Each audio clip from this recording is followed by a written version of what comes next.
The 100 is a sci-fi drama that aired on the CW channel from 2014 to 2020. The series is set in the future, where in 2050, nuclear war decimated the entire Earth. The only known survivors at the beginning of the series were humans inhabiting space stations orbiting the Earth, who then merged to create one united station known as the Ark. Jump to the present day in 2149, the Ark is finally running out of oxygen. So, in an attempt to save the human race, they send 100 teenage delinquents down to Earth to see if their home planet is still inhabitable. And of course, in typical sci-fi fashion, Earth is much more different than what it used to be, and now it's up to these teenagers to survive against whatever mysterious threats await them. I used to be an avid watcher of this show. I watched it week to week from the first season in 2014 all the way to the series finale in 2020. Now granted, the show started out as a generic teen dystopian drama, and yes, in later seasons, it still latches on to that identity, just make no mistake. But as it progressed, the show, for a good run of it at least, had some really cool characters, intense moments, and a lot of interesting world building. While it's unfortunate I don't think the show stuck the landing by the final season, the amount of enjoyment I got out of the show was way more than what I would have ever expected a CW drama to provide. What I want to cover in this video is discussing the ups and downs of the entire series, just what I felt worked and what didn't work throughout the show. I'll try to cover as much as possible, but I can't say that I'll always hold the hand of someone who hasn't seen the show. So, without further ado, let's begin with where it all started, Season 1. The first season of the 100 covers the basic premise of what I just described. You have these delinquents from space arriving on a post-nuclear war Earth and surviving against whatever threats they may face. Since they've been in space their whole lives, these teens have no idea what to expect from the planet, other than what they've been taught about it in space. There's also the ongoings of the adult characters on the Ark, and all the politics unfolding there, as they too figure out their survival situation. Now, since the pilot of the show, they were able to establish a dedicated audience. I checked the date of the premiere, and the 100 aired just before Divergent and Maze Runner were released. So basically, the teen dystopian genre hadn't felt oversaturated by then, although it was getting there for sure. But this show, coming out when it did, managed to bring in many fans who love the hell out of those genre of movies, but also offered a lot to fans of sci-fi drama. Now, starting off narrative-wise, I'll admit that the show in its first 3 episodes starts out sort of rough. Dialogue feels a bit cheesy, like when the teenagers feel so liberated being on Earth, they lead a chant. Whatever the hell we want! Whatever the hell we want! Characters feel sort of generic in the sense that a lot of them feel like they're trying to fit some sort of archetype. You have Clark, she's being the goody two-shoes trying to keep everyone together. Bellamy, he's being this rebellious bad boy. And Jasper being this nerd who saves the day and impresses this hot girl. I could go on. And no one will ever let the show live down the sequence where Octavia yells as it plays Radioactive by Imagine Dragons. I totally understand things like this turning people off from the show, and I can't blame anyone for stepping away from it this early on. Though I can happily say that all these characters grow out of these tropey archetypes, it is difficult to go through it on a first viewing. There's also the infamous character Callie Cartwig, someone who is slated to be a series regular for the first season but only appears in the pilot episode. She's an adult character on the Ark, claims to be Abby's best friend, and then she just vanishes from the show after the first episode. All we have is a tweet from executive producer Jason Rothenberg saying she was floated off screen due to budget. I understand the money not being there to bring the character back for a full season, as these pilots are often shot before a network actually picks up your show. But to just not even acknowledge the character existed after the fact is a pretty strange choice. Like, nobody mentions her after she vanishes, not even her supposed best friend Abby. I think the main issue with the first 3 episodes is that it establishes this false precedent for what the series is supposed to be about. Each episode gives off this monster of the week type of vibe, and it gives credence to this idea that these episodic threats will be the kind of conflicts the delinquents will be up against throughout the entire season. In episode 1, it's the sea serpent who tries to take Octavia. In episode 2, it's this jaguar that's preventing the delinquents from rescuing Jasper. In episode 3, there's a mysterious deadly fog that forces everyone to take shelter. You get the point. I get that Earth has changed a lot, and they wanted the characters to have these, fish out of water kind of moments. But if these sort of threats are not going to be part of the central plot of the show, then we shouldn't have focused on them too much in these initial episodes. The best parts of the 100 were always the difficult moral dilemmas that the characters found themselves in, making decisions that cost the lives of others. When you've seen the entire show, these first few episodes really do feel like you're looking into a time capsule. But that's just it. I can't really fault the show for trying to figure out what is supposed to click with the audiences. I actually think episode 3 is where the show really does start to pick up. I like seeing the backstory of Clark and Wells, seeing what happened to Clark's father, and why her and Wells had such a strain on their friendship. However, none of this matters for Wells, really, because Wells dies. Early on, in a very brutal manner. Killed by a little girl named Charlotte because she wasn't able to exact her revenge on Wells' father, Thelonious, who was the Ark's chancellor that executed her parents. This was such a shocking moment. And for many, it's either what hooked them or what broke them on the show. Someone like myself who was iffy on the show was very intrigued by this decision, as Wells was clearly being set up to be a central character, so his death made me think that I really had to stay on my toes while watching. And subsequently, every point after this marked a big tone shift for the show. Everything felt so much darker, it really felt like all the delinquents were trapped in a very serious situation that I should be invested in. Although, it should be noted that Wells' death does set yet another false precedent. I still applaud the death for what it did for the show, but there was never any main character who faced their end so abruptly like he did, without any fanfare. There's one main character that gets an abrupt death later in Season 4, but that character wasn't a part of the original core cast, so it was easy to kill them in that manner. If a character dies from here on out, then they get all the dramatics with all their loved ones reacting to it. Oh, and I guess there's another character who gets an abrupt death treatment in Season 7, but, well, we got a long way before we get to that disaster. Nonetheless, the season from here on out is where the show is on a solid upward trajectory. Characters see a strong improvement. The character Bellamy stops being an annoying prick and learns to become a mature leader that you root for, even if he still makes some selfish decisions here and there. Jasper and Monty will always be the best pairing in this show, and the antics they get up to are always fun to watch. Thelonious Jaha is a morally questionable leader, stuck with trying to make the best of a horrible situation that his people are facing. I could go on, but pretty much all of the main cast felt like they were heavily improved upon once we got through that 3-episode trudge. What also raises the stakes is the threat of the Grounders. If you go back and rewatch Season 1, the Grounders are a very formidable threat.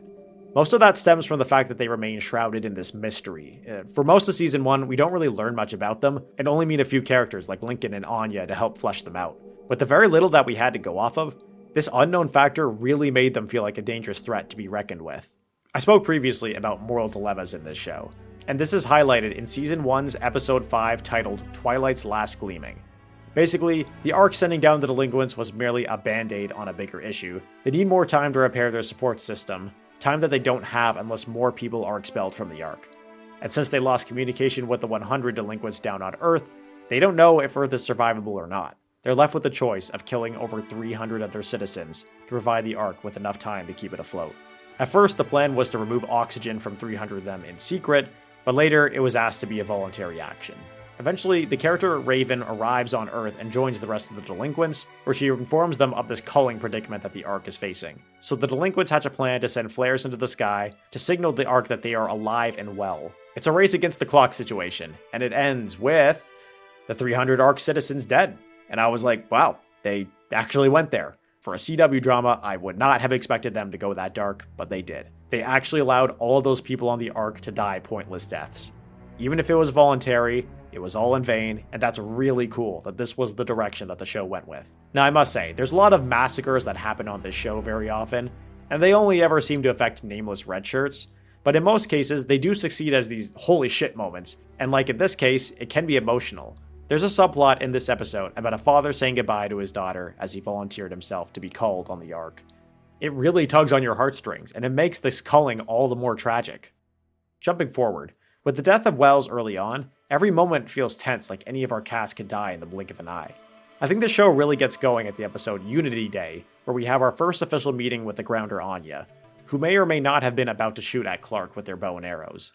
Jasper shoots at them anyways, ending any peace attempts between the delinquents and Grounders.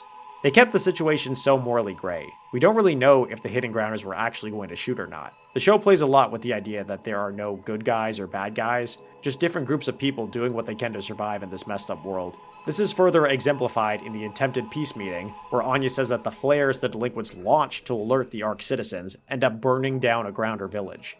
It gives off the idea that the Grounders aren't just mindlessly attacking the delinquents, that as far as the Grounders know, the delinquents are just invaders who are trampling all over their home. In the same episode, the Ark plotline makes some strides, with a rebellious group led by one Diana Sidney steals an Exodus ship as she and her followers want to escape the Ark, knowing that there isn't enough space on dropships for all the citizens of the Ark to make it to Earth. She manages to escape with her cohorts, but when her ship lands on the ground, it blows up, leaving no survivors. I'm harping on this plotline because Diana only appeared 2 episodes before her escape and death, and she was also the one who set up Thelonious Jaha to be murdered by Bellamy prior to the beginning of the series. And it's a lot to unpack for a character who just appeared on the show all of a sudden. You know who the rebellion plotline might have been better for? Callie Cartwig, the one from the pilot, who died off screen, that one. I feel like the original intent was for Callie to be the one to lead this coup. That way, you'd have a character who would have been there from the beginning, where you can establish your motives for wanting to lead a rebellion, and build upon it better. During the final episodes, we conclude the Ark's storyline in an emotional way. In a last-ditch effort to save the Ark's citizens, Jaha stays on the Ark to send out all of the space stations to Earth in order to get everyone to safety. It's risky, as some ships might blow up along the way, and some do. But in the end, most Ark citizens arrive on Earth alive. They radio to Jaha that the trip was a success. This was such an emotional moment for the show. Jaha had sacrificed so much, having lost his son without ever even getting to say goodbye.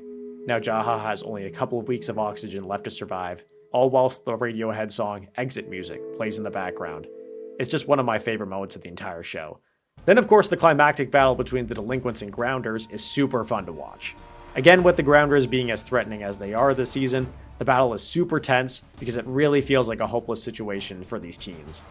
Eventually Raven hatches the idea to use the dropship as a means of setting off a fire wave to finish off the remaining grounders. They pull it off, of course, and it was just so cool. The season ends with most of the 100 being kidnapped by the mysterious Mountain Men, which was a very effective cliffhanger that left me wanting more. Overall, while I still think the start of Season 1 is a bit of a rough watch, and yes, that cringiness factor can still continue on into later parts of the season, I ended up enjoying it in the long run. The positive improvements it makes throughout the season outweigh any of the shortcomings. It's probably in the middle of my ranking from least to favorite seasons, but that's probably because the next few that follow are just far superior to Season 1. And now we'll discuss what I believe many would consider to be the best season of the entire show, Season 2. Season 2 picks up directly after the Season 1's cliffhanger, where the surviving 100 have been kidnapped by the Mountain Men. The Mountain Men reside in the mountain known as Mount Weather. It's a society that has resided underneath a highly protected bunker for hundreds of years.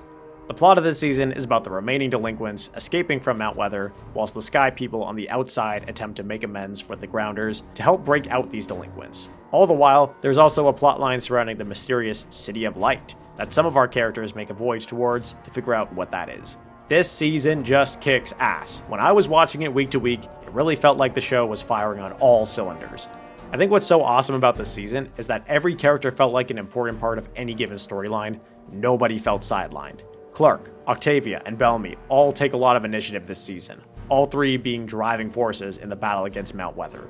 You have Jasper and Monty who are slowly but surely figuring out the secrets of Mount Weather, and then desperately having to try to survive against the Guard.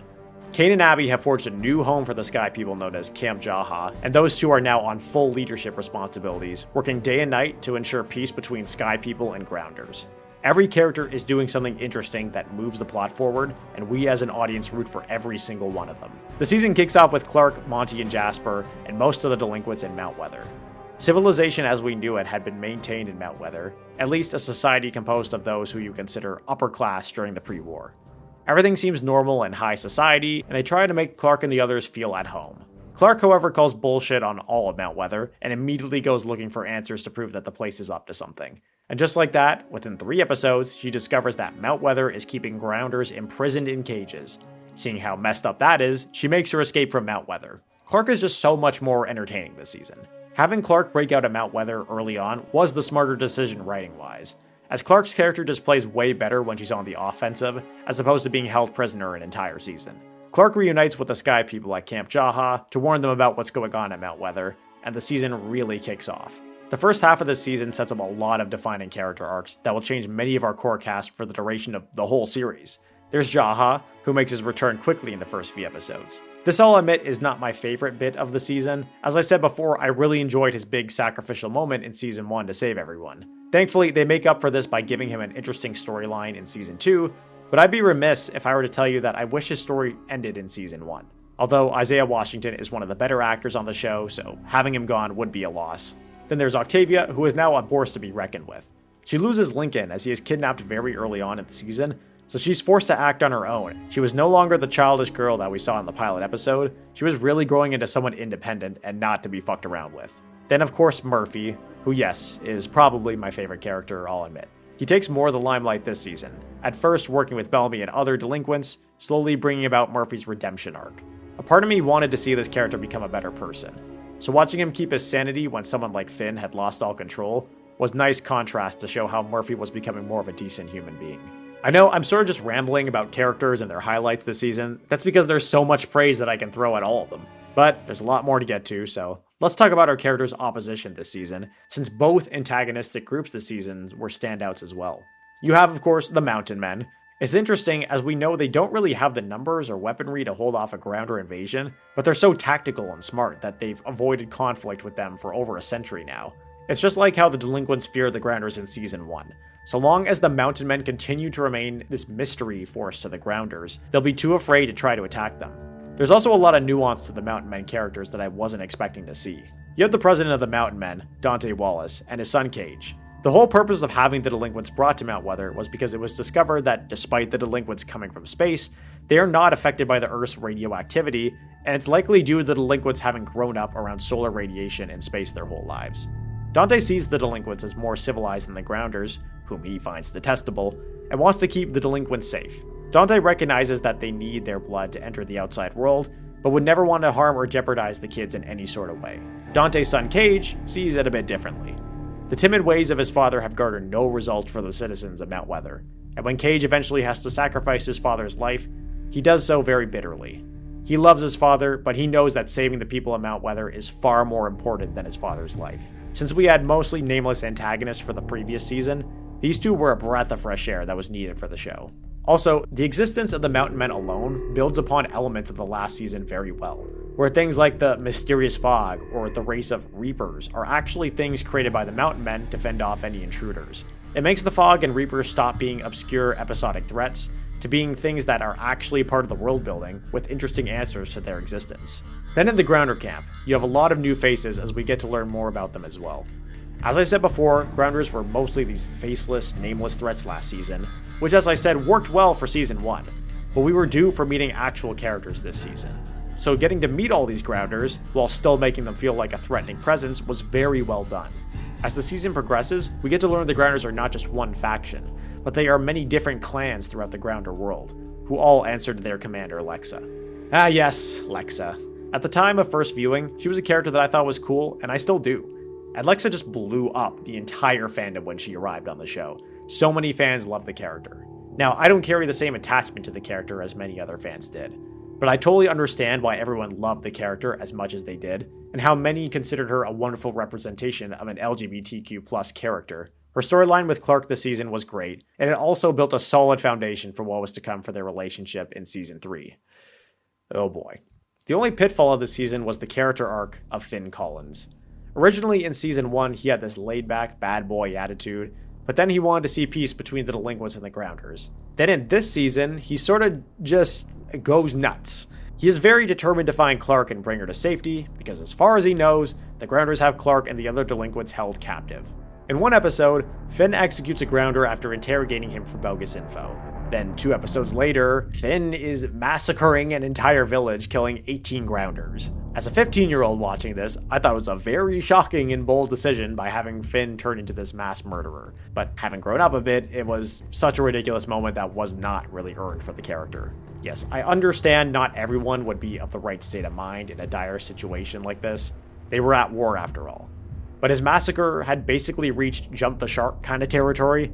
This is a problem that would occur next season again, where certain ideas for character progression seemed fine on paper but aren't executed properly. There isn't really a build-up to Finn's despair and terrible decision-making. He's just sort of like that all of a sudden this season. That being said, I do enjoy the end for his character. We knew he was dead after his massacre, but having Clark pretend to hug him while simultaneously mercy stabbing him is just the perfect kind of fucked up thing to happen in the 100. Jumping ahead after Finn's passing, we're now in the second half of Season 2, and we're just getting straight heat from the show.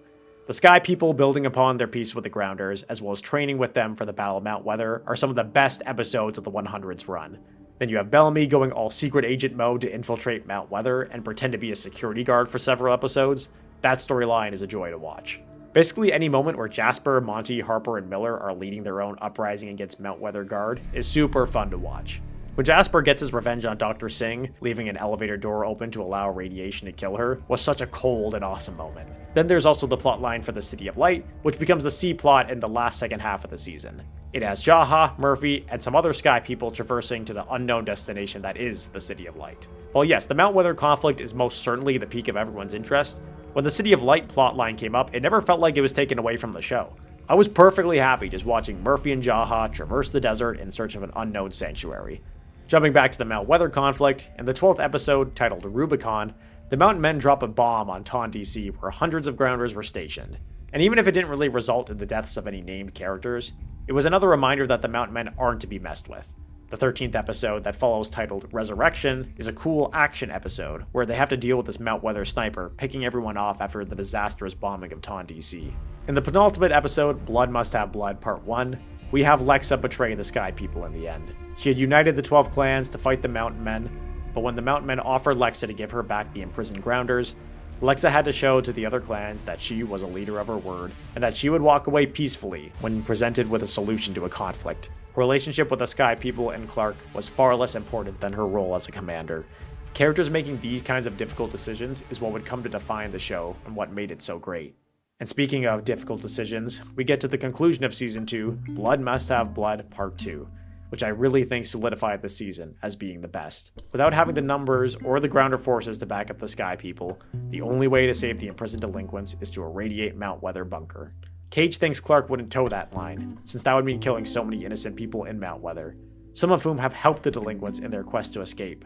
But in the end, Clark makes the difficult decision and kills hundreds of people to save the lives of her own. It was a very strong ending, one I never thought they would actually go for, but they did, and it was the right decision to do so. All of the characters arrive home at Camp Jaha. The feeling is very bittersweet. It's a very, we're all finally free and safe, but at what cost kind of moment. Characters like Clark, Bellamy, and Jasper are forever changed by these events. Things will just never be the same for these characters ever again. Clark leaves due to being traumatized by the entire war. She saved her people, but she couldn't handle living a normal life after what had just transpired. Jaha finally reaches his destination, the City of Light, but there is no city to be found anywhere. Instead, there is a hologram known as Callie, who tells Jaha that they have a lot of work to do. All around, this season was top tier 100. It was the 100 at its best. They took everything that was good about the first season and made those aspects even better. Season 2 was responsible for having me completely hooked for the rest of the show, because I was begging for every future season to reach the highs of this one. Which we still do reach those highs, just not all the time. Cue Season 3. Season 3 kicks off with the first significant time jump for the show, going forward a few months after the war against the Mountain Men. It's safe to say that by this point in the show, the initial premise that we, the audience, were sold on, which, the 100 delinquents sent down to survive a post-apocalyptic Earth, has somewhat become null and void. I remember week to week in Season 1, and maybe even for a bit of Season 2, trying to keep track of just how many delinquents of the 100 were still alive, but somewhere around Season 2 that really didn't matter anymore, nor did the show really care about keeping track of it either. The series had become so much more than that initial premise. Season 3 is a point in the show where so many different plot points are happening at once, for better or worse. The main overarching plot of this season is the City of Light, where the artificial intelligence known as Callie has indoctrinated Jaha so he can indoctrinate others into Callie's cult. They do so by giving them a chip that they swallow, which allows the user to feel no pain on a physical or emotional level, whilst unbeknownst to the user, they are giving themselves up to be mind-controlled by Callie herself, like they're swallowing a key to the City of Light. If you couldn't tell by that description, the show was really trying to lean into the sci-fi aspect finally. Also going on, you have the Grounder clan, the Ice Nation, also known as Asgeda in Tredeslong, is being openly insubordinate to Commander Lexa as they see her as weak for aligning with the Sky People. In addition, we come across a new group of Sky People. This other faction is led by a Sky person named Charles Pike, who have used the Grounder as this enemy that needs to be wiped out. This of course creates tension between the current members of Arcadia, who already have made peace with the Tree Crew clan, who those like Lincoln, Indra, and Nyko reside from. And yes, they changed the name of the Sky People's base from Camp Jaha to Arcadia. Now for those who watched the season while it was airing, this season was probably the first instance of where we got to see a lot of massive fan uproar regarding the writing decisions made this season. But I'll talk about that as I get to those points, since there's a lot to talk about plot-wise first. I think this season starts out pretty strong. I personally have a soft spot for learning more about Grounder lore, and this season has so much of that. The Ice Nation takes center stage for the first quarter of the season, leading their open rebellion against the Grounder coalition. We also get introduced to Prince Rowan of the Ice Nation, who is probably one of my favorite characters on the show. Now, I'm not going to pretend like his character is really that deep or complex. I just sort of enjoy watching him being a ruthless badass. Anyways, Rowan kidnaps Clark, who had been living on her own in the woods for a few months. Rowan takes Clark to Polis, the Groner capital, where Clark reunites with Lexa. Things obviously start out a bit bitter between the two because they were just developing a relationship a few months ago, and then Lexa betrayed Clark and the Sky People. Anyways, to make up for that betrayal, Lexa attempts to arrange a summit in which the Sky People can be properly integrated into the Groner Coalition. But in an act of defiance, the Ice Nation blows up Mount Weather, which had dozens of Sky People in it, including Bellamy's new girlfriend. To settle the Ice Nation's rebellion once and for all, Queen Nia of the Ice Nation challenges Lexa to a trial by combat to earn Lexa's position of commander. Lexa accepts and faces off against the Queen's son, who happens to be Rowan. During the battle, Lexa pins Rowan down and is about to win, but she throws a spear at Queen Nia, who was just idly standing by in the crowd, killing her instead. This puts Rowan as the new leader of the Ice Nation, and Lexa maintains her position as commander. Everything I just described regarding the Ice Nation, that all takes place in the span of 4 episodes of a 16-episode season. Now, that's not to say the 100 isn't known for being a fast-paced show. It very much is. And I was enjoying this plot while it was unfolding. But that 4th episode just sort of abruptly ends the Ice Nation usurping plot when they could have gotten so much more out of it. Not to mention that Lexa killing Queen Nia in a crowd of her constituents doesn't really make a whole lot of sense. I mean, the Grounders are shown to be people who value their tradition, so why would they be fine with their trial by combat being concluded in which none of the actual combatants end up dead? Then you have Rowan. How does he feel about his own mother dying right in front of his eyes? He disappears for like 5 episodes after being pronounced king of the Ice Nation. That seems like a pretty big deal, as the story was setting up the Ice Nation to be a pretty big deal. But we don't get any of that. The plotline just ends right then and there. This 4th episode was really a rushed conclusion to that story. I think what upsets me the most about the end of the Ice Nation plot is that it only serves to make way for a much less interesting plot, which is that Charles Pike overtakes the Sky People plotline to wage war against the Grounders. And they try to add personal stakes into it, like having Monty's mother be a part of Pike's faction. And of course, you have Bellamy taking part in Pike's movement as well. But the fact that no one can convince Pike that it's a losing battle fighting the Grounders is just insane to me. The Sky People are maybe 400 to 500 strong at this point, most of them not being capable fighters. Is nobody able to convince Pike that they just don't have the manpower to take on a fight against thousands of Grounders? Apparently not. So Pike, Bellamy, and several others lead a massacre of 300 tree crew. Bellamy doing something like this doesn't make sense either. There's a scene where he breaks down to Clark and explains all of his frustrations to her about the Grounders. There was an article from years ago that I couldn't find, but it basically explained it like this. On paper, Bellamy's anger makes perfect sense. The Grounders betrayed them at the 11th hour during the Mount Weather War, and Bellamy was forced to allow hundreds of innocents to die because of it. His girlfriend was also recently murdered by the Ice Nation as well. Whilst Bellamy's anger and hurt is justified, there's not enough that we have visually seen in previous seasons that would lead us to believe that he had been harboring this grudge towards the Grounders. Now, the statement I made can probably be argued against, but I certainly don't believe that he would decide to massacre up to 300 tree crew when he himself understands the nuances of there being multiple clans and that tree crew was not responsible for his girlfriend's murder. There's also the issue that his dead girlfriend did not appear in the show up until this season, for 2 episodes only. We had no attachment to her as the audience, so we really couldn't feel Bellamy's loss alongside him. Her name's Gina, by the way. Don't worry, Bellamy mentions her only like once after she died. It's not like the show tried to make you care about her anyways. Now, the Coalition and the Pike Uprise plotlines intertwine at this point, where a bunch of Grounders are now understandably upset at the fact that the Sky People are just going around gunning down Grounders. Lexa tries to keep the Grounders at bay, but this simply cannot go on any longer. Lexa needs to make a decision because the Coalition will fall apart if she doesn't take any sort of action. And all of this leads to one of the stupidest deaths in the entire show, which is the death of Lexa. The issue is that the actress who plays Lexa, Alicia Debnam Carey, had a limited amount of episodes she could film for, as she had become a series regular on the show Fear the Walking Dead. Jason Rothenberg decided he really wanted the Allie plotline to be the final focus of this season, but he couldn't just make Lexa disappear for an entire season. She was the commander and a pivotal character after all. If Alicia wasn't on Fear the Walking Dead, they would have most definitely tried to make her a series regular on the 100. Anyways, Lexa's advisor named Titus decides that Clark is having a negative influence on Lexa and wants Clark dead because of it. In doing so, he uses a gun that he isn't trained with, and then he accidentally ends up shooting Lexa. Yep, that's it. That's how it happens. Accidentally shot by one of her own advisors. I cannot begin to describe how the fandom reacted to this. Twitter was a hellstorm. People were very upset. The Lexa character was hyped up so much for the lead up to Season 3. They made one of the first shots of the Season 3 trailer being Lexa and Clark face to face with one another, and the character is treated in promotional materials like she is basically a main cast member. Jason himself made sure to have the fans get excited about the character in tweets of his own. It was also a pretty bad decision to have Lexa have sex with Clark right before tragically getting shot. The writers were very aware of how they were hyping Lexa up and what she meant to the fans, and yet they still handled the death so poorly. Jason Rothenberg actually had to make an entire blog post explaining his decision to kill Lexa, which I'll link below. The blog post was not very well received by fans. Now, I don't think any of the upset fans were ever going to be pleased with anything Jason wrote in this post, but at the very least, Jason admits that he should have handled the death differently.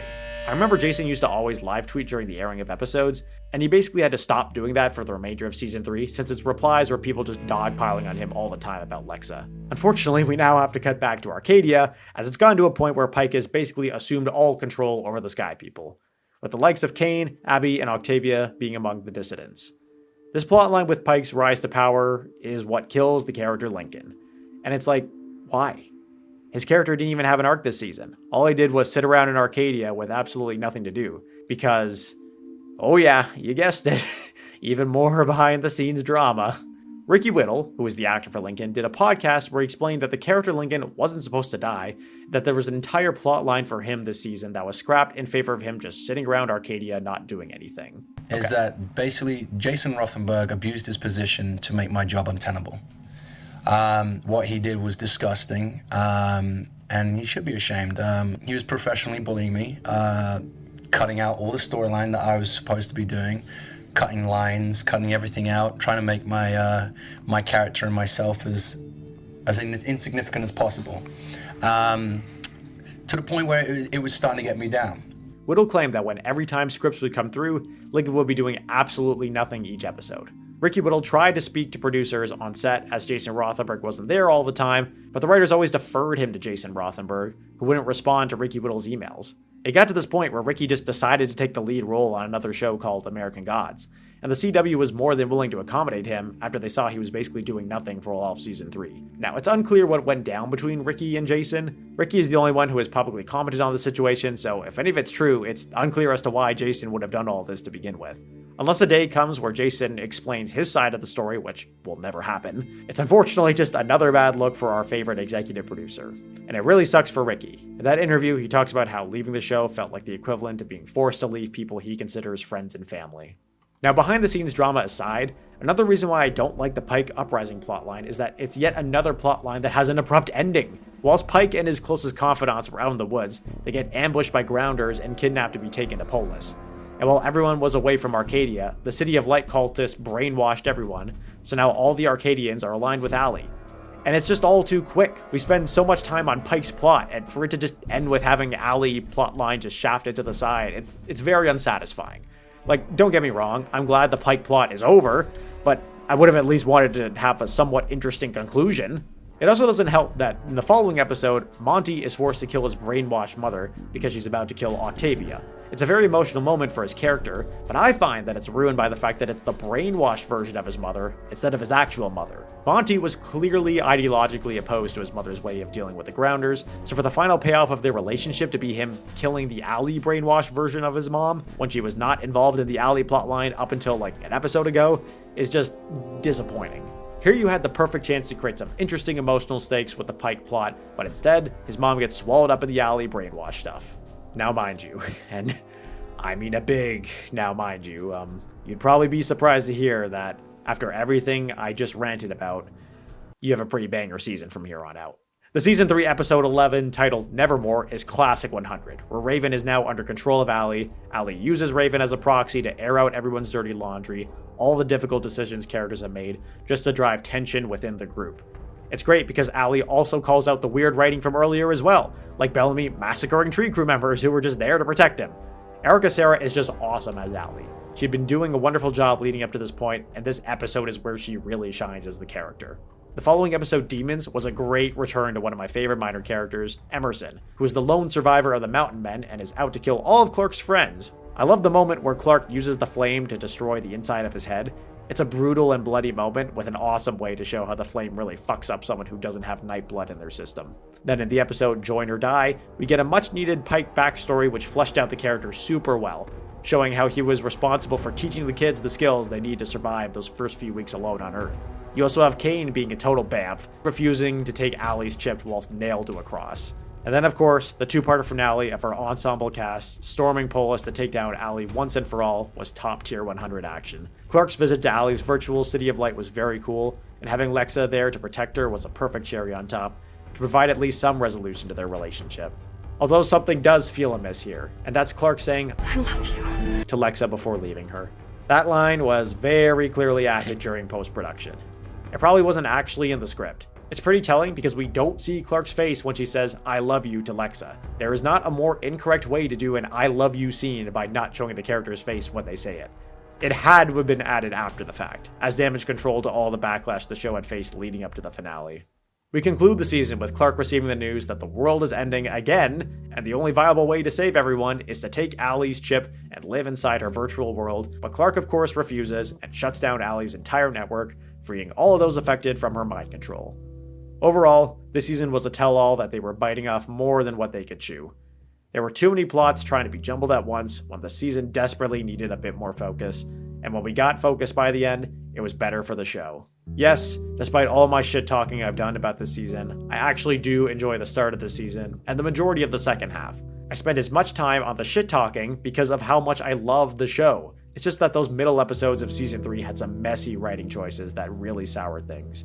Although I can't complain too much because the episode stretch I just complained about is not even the lowest point in the show. Like, seriously, we have much worse things to look forward to. They had a lot to make up for in the following season. And at least for this next one, I can happily say that they did right by us with season 4, as it's one of my favorite seasons of the entire show. Season 4 is the 100 in its most kick-ass form. It truly has that singular focus that the show needed. As I said before, Season 3 went way too heavy on trying to juggle multiple plot lines, while Season 4 is about everyone trying to desperately save themselves as the threat of death looms over everyone amongst the human race. At the end of Season 3, it was revealed by Allie that Earth was doomed as the nuclear power plants that weren't destroyed by nuclear bombs pre-war are finally starting to melt down. These meltdowns are wreaking havoc all across Earth and will eventually end up killing every Sky person and Grounder alike. The Sky people and Grounders now must locate some sort of haven or else everyone is going to die in this nuclear death wave, otherwise known as Prime Fire. Season 4 really brought out the best in the series. It's a season where everyone is racing to save as many people as possible, but of course, this being the 100, the decisions our characters make, once again, makes them question how much humanity they have left after making said choices. For example, at the start of the season, our crew discovers that there are some Sky people who are currently Asgetta prisoners. They need to get this generator from Asgetta base, so trying to free the slaves might put that mission in harm's way and screw over all the folks at Arcadia who need that generator. Bellamy ends up blowing up this generator and saving the enslaved people, as he couldn't live with leaving them to be prisoners like that. And doing this, Arcadia, which was planned to be a refugee for all the Sky people during Prime Fire, has now dwindled down to about 100 spots to keep it sustainable past the years-long radiation cycle. So what does Clark do? She is forced to lie to everyone and say that everyone will be saved should they offer their volunteer services to prepping Arcadia for nuclear disaster. Clark, in the meantime, also has to make a list of who is going to be a part of this surviving group of 100 people. It's these kind of moral conflicts that make the show what it is, and it's very refreshing to see these kind of conflicts back at the forefront. Every single choice has a ripple effect, and even when they're doing the right thing in some way, other people still end up getting screwed. I also love watching the redemption of Jaha this season. The character has a lot of making up to do from all the chaos he caused with Allie, so seeing him go through all that work to find a survival bunker for the Sky people was terrific. Also, his moments with mentoring Clark on leadership were great too. Clark's been responsible for many people's lives before, but never been in charge of the survival of every Sky person. It's a huge burden, and Jaha of course was the perfect person to offer her this guidance. In a season where everyone is super desperate and freaking out all the time, it was Jaha's calm demeanor that kept everyone going, and it was him who found them their salvation. On the opposite side of that spectrum, you have Jasper, someone who has become completely nihilistic, just embracing the idea that everything's over and that they're all screwed, so you might as well just have fun and go out with a bang. It's a very tragic but realistic tale. I didn't touch much on his character in Season 3, As for the entirety of that season, he was so worn out and depressed by the events of Mount Weather. And in season 4, he's very relieved that the world is ending, since now he doesn't have to deal with the pain and trauma that he's been burdened with ever since Mount Weather. What's even more heartbreaking is Monty constantly trying to get through to him, but to no avail. There's only about a couple things that I'm a bit iffy on with this season, and just like with seasons 2 and 3, it's during season 4's midway point. Echo stabbing Octavia and then having Octavia fall off a giant cliff into a body of water, and then Octavia surviving this encounter has always been pretty ridiculous. They then introduce this grounder named Ilian, who holds a grudge towards the Sky People for his family's deaths during the alley takeover. So he holds a torch towards a bunch of servers in Arcadia, and then the whole fucking place just blows up. I couldn't really suspend my disbelief on that one. In general, the Ilian character I don't think was needed. He sort of just existed and was a love interest to Octavia for a short bit of time, and there's really nothing interesting that I can say about the character. Other than those two nitpicks, again, this season is just fire from front to back. The final episodes of season 4 have to be some of the best episodes of the 100, hands down, where in the previous episodes, Jaha finally succeeds in finding a bunker to save the human race, and it was hidden right underneath Polis the entire time. This batch of final episodes kicks off with season 4 episode 10, Die All, Die Merrily, which is easily in the top 5 episodes of the entire show. This is where we finally see a real conclave take place, where all of the Grounder clans, including the Sky People, select a champion to fight on behalf of their clan, and whichever champion wins allows their clan the right to take shelter within the Second Dawn bunker. This was the only way the Grounders would have agreed to deciding who gets bunker access, through a tradition like the conclave that is deep-rooted in their culture. The episode is jam-packed with some of the best action in the entire show, and it's a tense ride through and through. Octavia was the champion selected for the Sky People. It's unfortunate that by this point of the show, we know Octavia was a character that wouldn't be killed and would most likely win this conclave, but I'm glad that they took this where the characters acknowledge that while she's a good fighter, she certainly is not the best amongst Grounders who have been training their entire lives. In season 2, they sort of rushed the process on making her a badass very quickly, but here the writing takes a more grounded approach by recognizing that some of these warriors are probably better than Octavia, especially Luna of the Flow Crew, so Octavia needs to approach this with caution. We also lose Rowan this episode. I mentioned how much I liked the Rowan character in season 3, and Zach McGowan was made a series regular for this season, which of course I'm going to say was a great choice, because Rowan is just so cool. So as much as I was enjoying his presence, it was refreshing to see a main character get the Wells treatment for once. No emotional goodbyes, nothing ceremonious, just drowned in a fountain of radioactive black rain. It was quick, relentless, and a pretty crazy death by main character standards. And the conclusion of the episode is pretty cool as well. Having Octavia sneak attack Luna to win the game was a cool callback to Octavia being the girl who hid her whole life. Following that, episode 11 of season 4, The Other Side, was a solid follow-up, showing how much characters were willing to turn on one another for survival.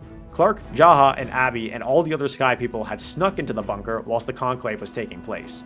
Characters like Octavia, Kane, Monty, and the others were left on the other side. Clark managed to sneak Bellamy in, who was fuming that everyone else left Octavia outside. Bellamy is pushed to his most desperate point yet. It was great to see how low our characters have sunk, like Clark, to turn on our own people like this. And of course, before Bellamy opens the bunker door, he is held at gunpoint by Clark, but he calls her bluff because he knew Clark didn't have it in her to shoot him. Yet. Then, of course, Monty has his final goodbye with Jasper, which is one of the most heartbreaking moments in the show. Monty tried his best, but Jasper had shown no signs of wanting to change or find a reason to keep living. At the very least, Jasper Jordan had the chance to go out on his own terms, something rarely seen in the world of the 100. The Monty-Jasper friendship was some of the best parts of seasons 1 and 2, so to see it all crumble away was so tragic. I think it was also very shocking to see the show kill off a second series regular in a row, given that they had just done this in the previous episode with Rowan. Not only was the show hitting those emotional beats, but it was also really starting to have that edge of unpredictability again. Side note, this episode was directed by Henry Ian Cusick, who plays Kane. I believe this is his first episode where one of the cast got to direct an episode, and I thought he did a wonderful job. The following episode, called The Chosen, is probably one of the most emotional episodes in the show for me.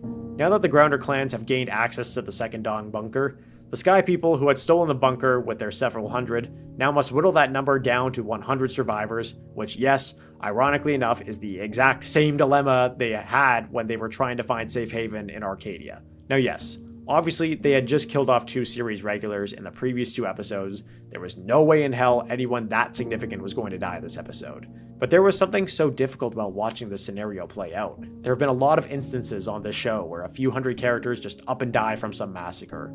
And while most of the Sky people whose lives are at risk this episode are red shirts or minor characters, we still had to watch our main characters look these hundreds of people in their eyes and tell them who was going to live and die. People who they've known their entire lives. Then you have one of the original delinquents, Nathan Miller, had his father give up his own name in the bunker lottery to give his son a better chance of making it into the bunker. It's all just so gut-wrenching to watch. Jaha, of course, is furious that the Sky people are sacrificing so many lives. I don't blame him, he's the one who found the bunker after all. So he tries to make a final Hail Mary to save his people by having the Sky people lead a revolt. Kane talks Jaha out of this, knowing that this attempt will end with all of them dead. But now this riot has already been incited, and they're left with no choice. Kane and Jaha decide to put the hundreds of Sky people to sleep with gas, and then choose who to save based on Clark's original list. This is on top of the fact that some people who were already chosen for safety are now being disregarded to the Prime Fire wave. The slow motion sequence where Kane is forced to say who is to be left outside for death, whilst Jaha picks up a child who will now be separated from his father. Jaha knows the inverse of this scenario, of course, having lost his son himself. It's just incredible what they did with this episode. This one might as well be in the top 5 as well. The final episode is entirely focused on our remaining characters outside of the bunker, which is Clark, Bellamy, Raven, Monty, Murphy, Harper, Amori, and Echo. All of them trying to beat the Death Wave once and for all, and reach the Ark via a rocket that Raven is fixing. It's an awesome race against the clock type of episode, watching the characters go through thick and thin to get this rocket up and running. At the end of the episode, Clark is forced to stay behind in order to ensure everyone is able to escape on the rocket. It's a great moment for her, as it almost acts like an atonement for the way she had been acting the entire season. Now Clark herself showed why she is naturally suited for that leadership role, as she herself is willing to make a self-sacrifice. Our Team Rocket manages to arrive on the Ark safe and sound, thanks to Clark's efforts. The season ends with a surprise, a 6-year time jump. We only get to check in on Clark in this time jump, who lives in a thriving forest, not really one that looks like it was destroyed by any sort of death wave. Clark now mysteriously has a child with her, and is still trying to reach Bellamy via radio, who she has heard nothing from all these years. A mysterious ship comes down from space, but it's a new faction entirely. It was a ton of things thrown at the audience in quick succession, but I enjoy the cliffhanger because it left the audience with a lot of things to ask questions about, and most importantly, it left us wanting more. So yeah, if you can't tell, my review of this season has been far more positive than Season 3. The show elevated itself to heights I did not know it could, and it was such a fun, emotional ride. I had a few little nitpicks here and there, but they didn't detract from my enjoyment. I do think the Prime Fire plotline should have waited another season or so. I would have loved to go to more locations and see how other clans operated, their histories and cultures, and it feels like we were kind of robbed of that because the whole world ended 4 seasons into the show. But in the end, the show delivered, and I was so excited to see wherever it went next. And now we can look towards Season 5, which is not even close to my favorite season.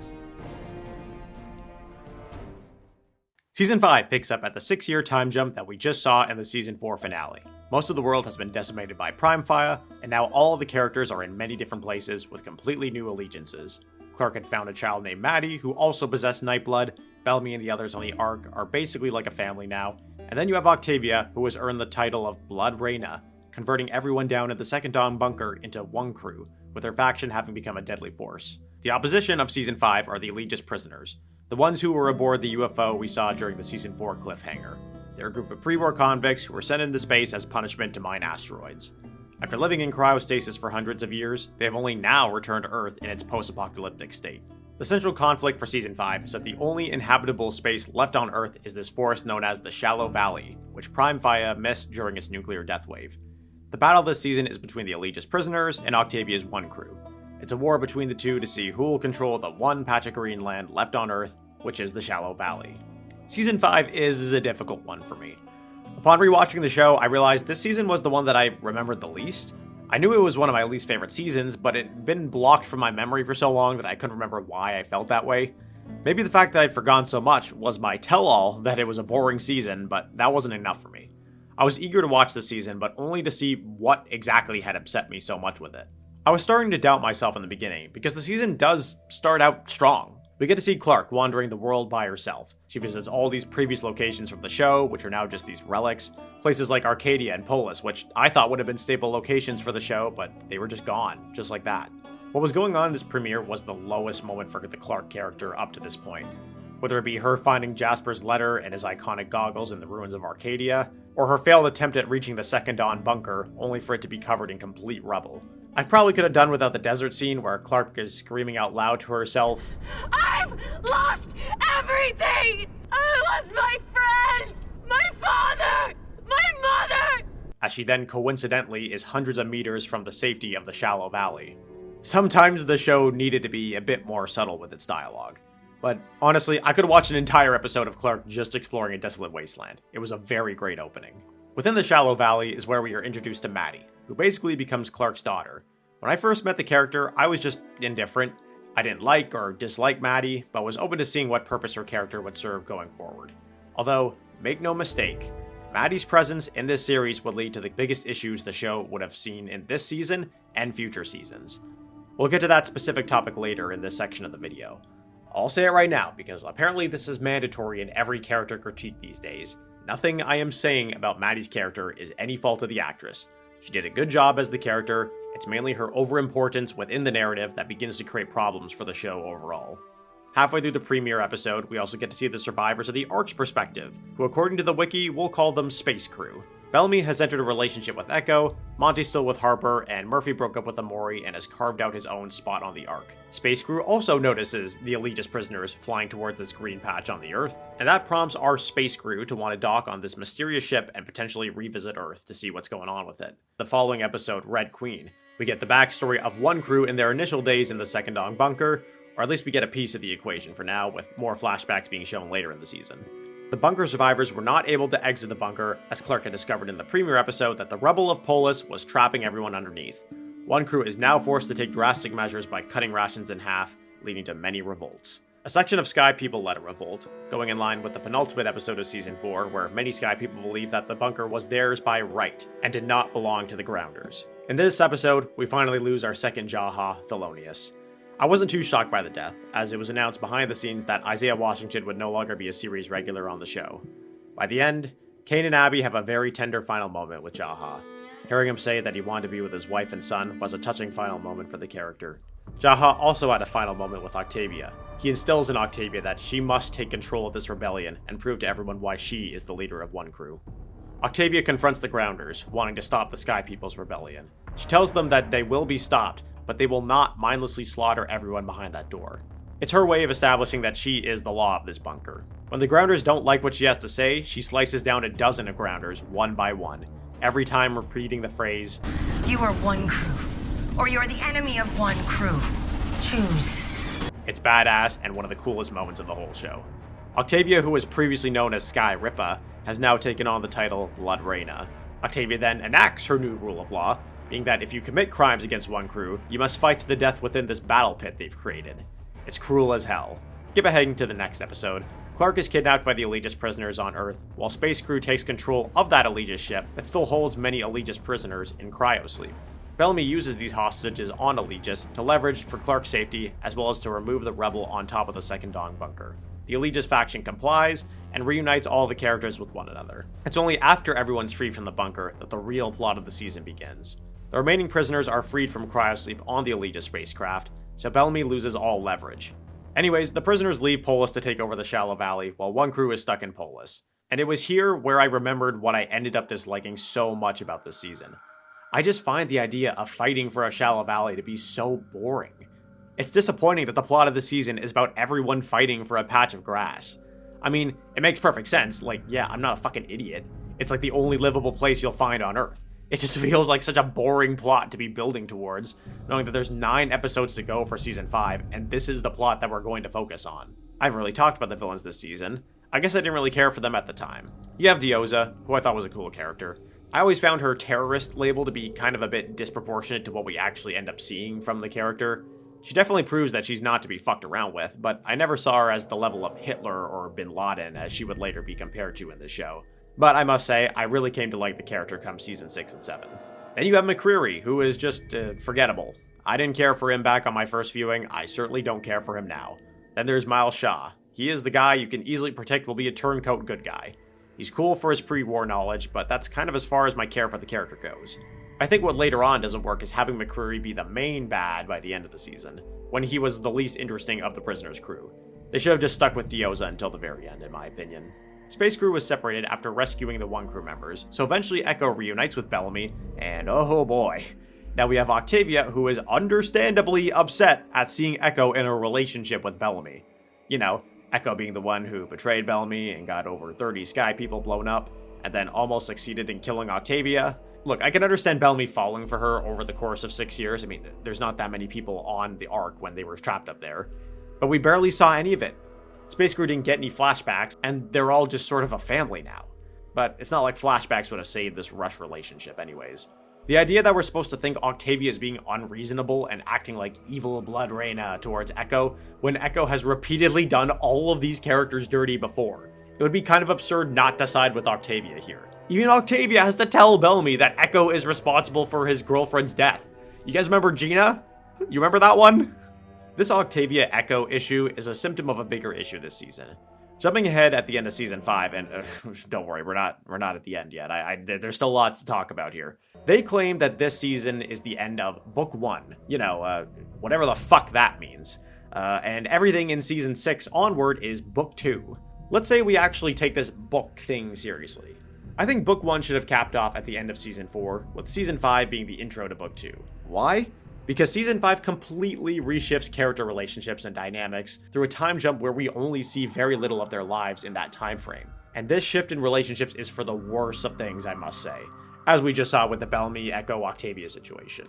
Space Crew people are very close together, but do you honestly expect me to believe that Bellamy is closer with somebody like Amori as opposed to Clark? This time jump did not do the show or its characters many favors, because we didn't see them develop into who they are now. Then you have Clark, for example. The thing that matters most to Clark now is Maddie. Maddie, a girl that just appeared this season. A time jump happened, and now she's the most important thing to Clark. Anyways, once all the bunker survivors come to learn about Maddie and her Nightblood, it doesn't take long to finally realize the purpose of her character, which is to be a plot device. Maddie's entire existence is chopped up into driving tension because she's a Nightblood, meaning Maddie could ascend to be the next commander. This is what Clark is fighting for. She spends the remainder of the series fighting on behalf of a plot device. Fucking whoopee. Look, so far I've been pretty doom and gloom about season 5, so I'd like to acknowledge some highlights. Monty's arc this season is just wonderful. Obviously this season is his swan song, and his final scene at the end of season 5 is one of the best moments in the entire show, but everything leading up to it is great as well. Monty unfortunately ends up reading Jasper's suicide note, and watching him desperately try to avoid war and conflict is just so heartbreaking. Monty can't help but feel the hopelessness of how they always end up in this vicious war cycle. And eventually, Monty's farm being burned down by Octavia was just horrible to watch. Another pretty cool moment was seeing Bellamy be willing to tranquilize his sister. It was a very big moment for the character, and then him echoing the classic line, "My sister, my responsibility," was just great. And sorry, well, we're back to ranting. I remember another thing I hated. We literally just go between seeing either Polis Ruins or Shallow Valley. Those are the two environments we get to stare at all season, and it's rough. Every episode or two, I guess a new character gets to shuffle into the Shallow Valley to add some kind of variation to the plot. But again, being the guy who gushes about wanting to see more grounder environments, it just gets so fucking tiresome bouncing between these two locations. And we know that there isn't any room for variation because the writers nuked the fucking world last season. There's nothing left. So it's either Nuclear Desert or Green Patch. Those are the two options we have for interesting scenery on this show. Thankfully, come the 11th episode, we have another highlight where we get to see more flashbacks to One Crew. Many fans had already speculated beforehand about how One Crew had survived beyond the 5-year wait time, and as many guessed correctly, it was revealed that One Crew was forced to turn to cannibalism. Many in the bunker tried to protest this, with Kane being openly insubordinate during a One Crew dinner, but it was Abby of all people who convinced Octavia to make it a crime not to partake in the cannibal feast. Those who did not eat would be killed by Octavia herself.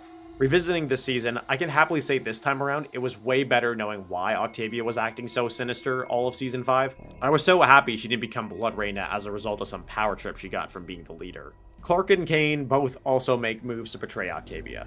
Kane wants no part in having Blood Reina enter the Shallow Valley, and Clark will take any deal that protects Maddie.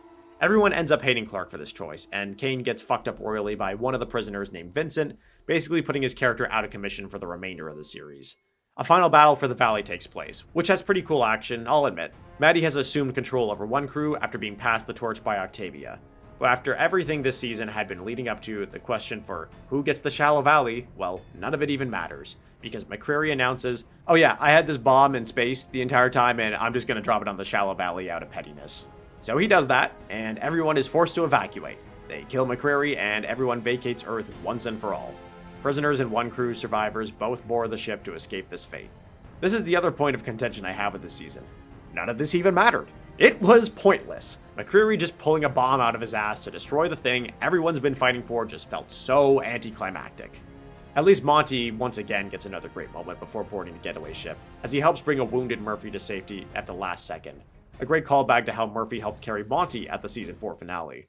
Upon escaping the destroyed Shallow Valley, everyone aboard the ship goes into cryosleep, since there are no inhabitable spots left on Earth. They need to wait hundreds of years until Earth becomes habitable once again. That is, until Clark and Bellamy mysteriously awaken before everyone else, and even more mysteriously, meet a stranger named Jordan. Monty and Harper secretly had decided not to go into cryosleep. They decided their life of solitude on the Allegiance ship was better than whatever awaited them after everyone woke up. Jordan is Monty and Harper's child, named after Jasper Jordan. After realizing Earth wasn't inhabitable, they put Jordan into cryosleep too. In their old age, Harper had passed away, and Monty navigated the ship to a moon that everyone can call their new home. Clark and Bellamy stare in awe at this newfound planet, both hoping, like Monty, that the human race can do better on this new destination. The fandom adores this ending, and I can see why. It really is such a beautiful moment. After all the constant bloodshed, murdering, cannibalism, you have Monty and Harper who got to live out a full life, die of old age, and get their friends to safety. It really feels like the characters have a chance to start anew, despite all the hardships and death that have followed them. This entire scene gives us hope that maybe, just maybe, this is where our characters can finally be at peace. The ending is amazing, even if I don't think it fits with such a snooze fest of a season. This moment was so good that the show unfortunately never had a moment that topped this scene in the last 2 seasons, and I mean, how could it? All in all, yes, this season is still one of my least favorites. Season 5 was built on a boring conflict and has an abrupt ending, which then somehow follows with a wonderfully beautiful ending. And thankfully, I'm happy to say that things do in fact pick up for Season 6. Season 6 of the 100. After everyone has been in cryosleep for hundreds of years, the remainder of humanity has arrived on the moon's sanctum, which for our characters was found by the late Monty Green. The characters hope to find a new home on this planet, and they won't take it for granted this time. Little did they know, Sanctum is inhabited by other Allegiance astronauts, more pre-war characters who weren't previously prisoners this time around. However, through incredible technology, these Allegiance astronauts have survived across hundreds of years through not cryosleep, but through these mind drives, using new human bodies from their settlement as hosts to continue living for hundreds of years. These body-snatching astronauts are known as primes, and people within the Sanctum settlement worship them like gods. Our characters must once again figure out how they will deal with facing another brand new threat, as they too might become a victim of the primes and their body stealing. Now, just reading that general plot synopsis to you is kind of crazy to say out loud, but honestly, from what we've seen with Callie in Season 3, it's really not the most far-fetched thing the show has ever done. There's a lot of new crazy stuff that's happening on the show in Season 6. By now, it's really leaned into that sci-fi aspect quite a bit. I remember reading a comment a long time ago that really resonated with how I felt about where the show was at this point. It was something along the lines of, honestly, I love these characters so much that I really didn't care whatever ridiculous situation the show has written them into. And yeah, I feel that in Season 6. If Season 3 was the season that really strayed away from the show's initial premise of teens surviving on Earth, well, whatever the show is from Season 6 onward is just completely unrecognizable. But don't fret. As I said before, I actually really like this season. Despite all my endless complaining about the 5th season, this one actually was pretty good. I am all in favor of the crazy ride that the characters are on, and I think this season just worked for what the show had transformed into. In the premiere episode, about just under 10 of our characters get right to it and fly over to Sanctum. The planet is beautiful. Obviously, they're just filming in the same location as they've always been, which are the forests of British Columbia. So to get around this, the show gives the planet this sort of orange tint to distinguish it from Earth. I like it. It's a pretty simple but correct approach to making it quite literally feel otherworldly. Shortly after they arrive on the planet, Shaw dies from running into an invisible electric force field. This is just a situation where the actor wanted off the show, so they wrote him out as quickly as possible. It never really mattered that much to me, as the character didn't do much for me anyways, though it probably would have been interesting to have his insight on the Primes, given that he was a pre-war character himself. Even in the episode of his death, he mentions that he met Becca in the pre-war. But none of that matters now. Unfortunately, they had to write this death in for him. Speaking of actors wanting off the show, Abby spends a lot of time this season trying to save Kane. Unfortunately for the show, Henry Ian Cusick had earned a main role on the reboot series of MacGyver.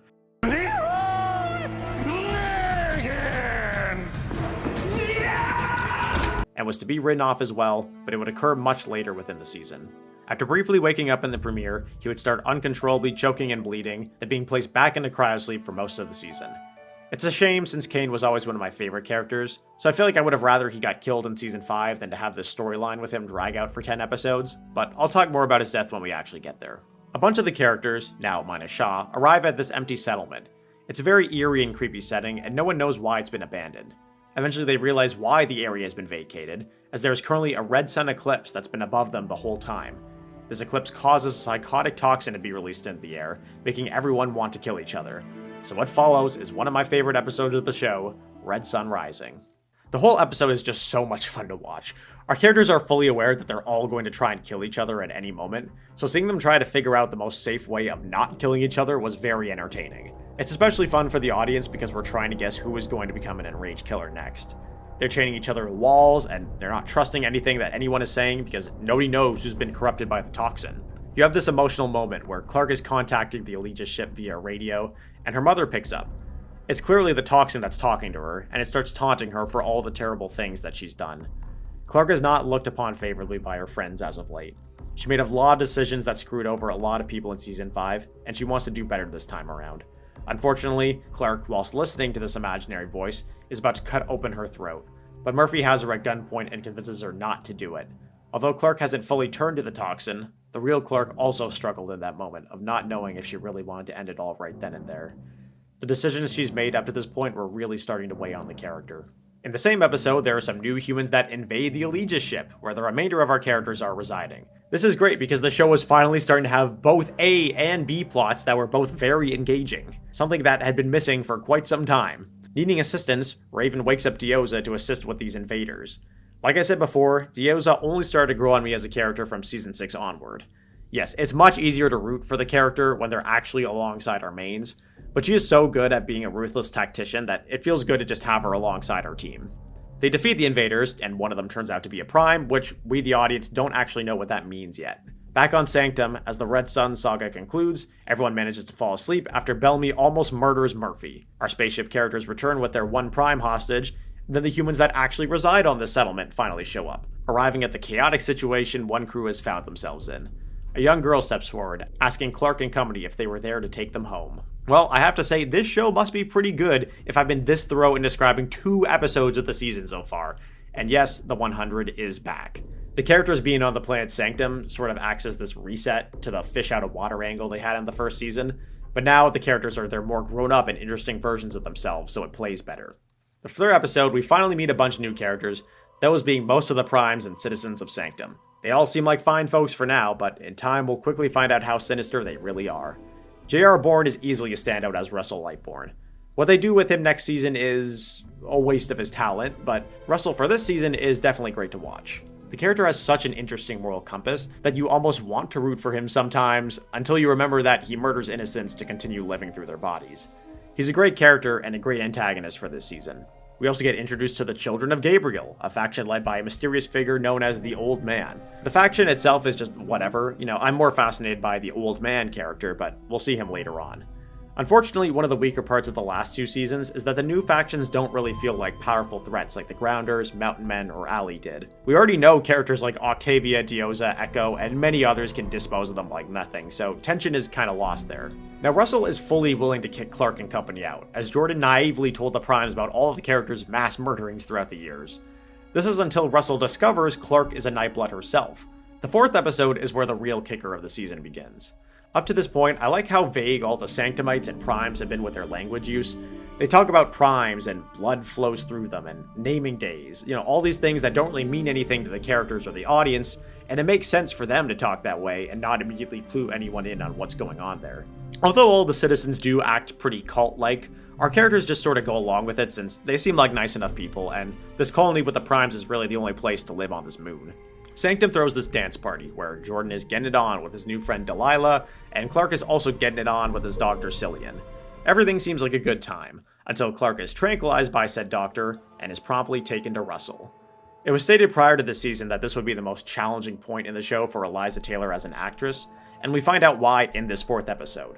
Russell had been scheming to use Clark as a new host for the Primes, having a mind drive inserted into the back of her head. Physically, she is Clark Griffin, but now her mind is now that of Josephine Lightborn, Russell's daughter. Earlier in the season, we got a flashback to the previous Allegis team who was on Sanctum with their initial expedition on the planet.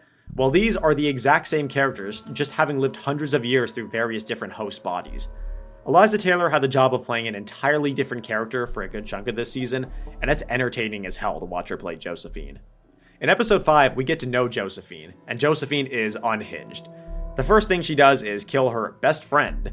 Since Josephine first died as a bratty teenager, then ascended to royalty shortly after being revived, all she's ever known is to be a brat, so she acts like one all the time.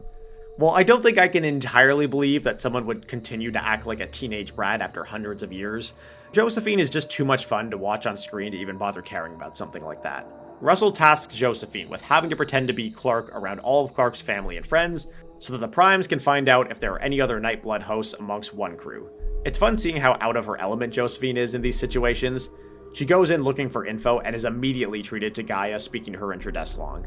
It's hilarious and fun to keep guessing when she's going to be found out. Since our one crew characters quickly discover the whole scheme that happens at Sanctum, they try to figure out what to do, since now that they know Clark and Maddie are targets, without knowing Clark has already been gotten to.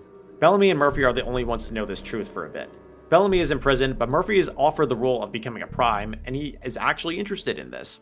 When Murphy died during the Red Sun, it struck this fear of God in him, and now he'd rather become a Prime instead of theoretically going to hell. I just love Murphy. Whether he's siding with our characters or being a cockroach, I love him just being him. Season 6 is also, unfortunately, where we get the development of the worst plot of the entire show, Shade Hedda. As Maddie now has the flame in her, Shade Hedda, aka the Dark Commander, is planning to take over her mind. The character is generic and boring, way too cartoonishly evil for my liking, and I have no interest in him whatsoever. Halfway through Season 6, we get another awesome episode called Nevermind, where the real Clark is revealed to be alive and well inside the mind drive of Josephine. This episode is dope. Clark's mind space is this small compartment recreation of the Ark. We get to see all these illustrations of the past 6 seasons with so many callbacks to point out. We get to see the return of many previous characters like Clark's father Jake, you have Allie, and Maya. We also get the original Josephine, played by Sarah Thompson, who is keeping tabs on the real Clark in her mind drive. Thompson does a great job in the role, and I feel like going between Eliza and Sarah both playing Josephine feels coherent, like they're both actually playing the same bratty character. Side note, it was a very cool touch to have Clark's wardrobe change between all of her iconic outfits throughout the show. Before Clark is about to give up in this mind space for good, we get the return of the GOAT himself, Monty. This was such a pleasant surprise. I completely forgot this was something that happened, so when I saw him again, I was very excited, and it makes perfect sense that he would come back to be Clark's voice of reason. Although I must admit, the bit at the end where Clark plays with the Christmas lights in her mind space to have Josephine tap her fingers, which then sends Bellamy a message through Morse code, it's ridiculous. I can't believe I actually said all that out loud. That part was a bit much. Happening in the background of the Prime storyline, Dioza and Octavia have been in this team-up to take down the mysterious old man who resides beyond the force field of the Sanctum settlement. They're chasing a child of Gabriel named Xavier, who's very smart and knows his way around the moon very well. Eventually, it becomes no secret that Xavier is in fact the old man, Gabriel himself. Gabriel is my favorite character introduced in these final 2 seasons, and maybe even one of my favorite characters from the show as a whole. Gabriel is the only Prime to have defected from the horrible body-snatching practices, to lead a cause that will take down the Primes once and for all. He's just such a resourceful ally to the characters, and he's a total boss when it's called for. He's also the former love interest of Josephine. At some point, Octavia, Dioza, and Gabriel come across the anomaly. It's this giant green portal flame that is a mystery to Sanctum. Dioza and Octavia are called towards it, with both entering, but only Octavia re-emerging. This was a cool tidbit to have happen halfway through Season 6, and it's a good setup for what's to come in Season 7. Anyways, jumping back to the worst storyline, Maddie goes assassin mode as she kills one of the Primes and makes a move to assassinate another one. Unfortunately, all of this is dumb bullshit because it's not the Maddie character making these rash decisions, it's, ooh, evil Shade Hedda is brainwashing her to do all the bad stuff. Again, I hate the character's entire existence, and it's once again another showing of Maddie as a plot device. She just exists to be corrupted by some other mediocre villain. Later, Abby makes one of her most damning decisions yet, to take the life of an innocent Sanctumite to revive Kane. The deal was that she showed the Primes how making Nightbloods work, and in exchange Kane would be resurrected. Again, it's a shame that Kane's final episode involves another actor playing the character for most of it. I guess they really had no time to shoot Henry Ian Cusick's scenes. The actor who plays second Kane did a fine job, but it's good that by the end we get to see Henry Ian Cusick reprise the role to say goodbye to Abby and Indra. whilst we were getting Kane's goodbyes out the way, Octavia also got to get a bit of a flashback hallucination episode, as Gabriel tried to discover what she had seen after emerging from the anomaly. Octavia basically hallucinates this battle of herself versus her Red Queen persona, Blood Reina. It's great to see Michael Beach return as Pike in this dream sequence. Whilst I've expressed my frustrations with the Pike storyline in Season 3, I always liked the actor and it was very much a treat to see him return. And then finally seeing Octavia kill her former self and end the Blood Reina was much needed. Near the end of the season, Clarke is finally resurrected with the help of Bellamy and Gabriel, where she wipes out Josephine from her mind once and for all, killing Josephine in the process. Now that Clarke is back, we get this awesome setup where it's now Clarke who has to pretend to be Josephine in secret to make her way back to Sanctum and infiltrate the Primes. It's just fun! The season really made the show fun again.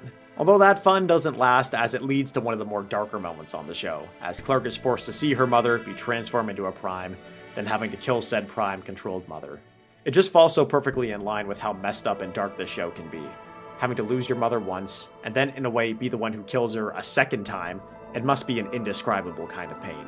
Season 6 ends with all the Primes dead, save for Russell and Gabriel if you count him too.